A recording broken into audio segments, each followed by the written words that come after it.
So Crime History, Inc. is a platform by which we can educate, by which we can entertain, because our personal belief is so much of the crime that we talk about is so unbelievable that unless we also season it with enough humor and enough interest, people will just find it to be too incredible and turn it off.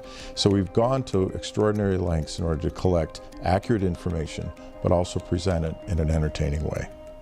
1933, 1934, and 1935 were very important years in South Florida's history.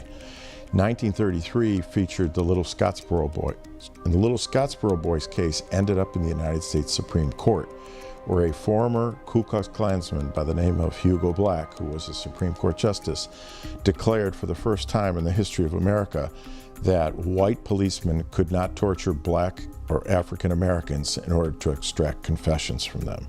What had happened in that case, the Little Scottsboro case, which became known as Chambers versus Florida, was that a man named Robert Darcy had been killed, and the sheriff of Broward County selected the usual suspects, tortured confessions out of them, and just before they were going to be put to death in the electric chair, the courts intervened.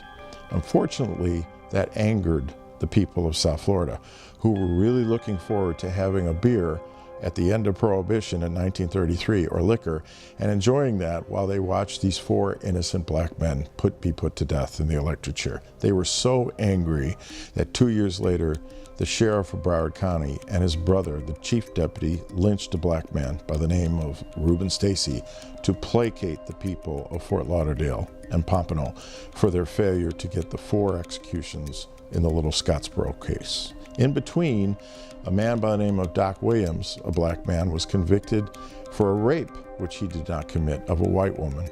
He too felt the wrath of the white citizens of South Florida.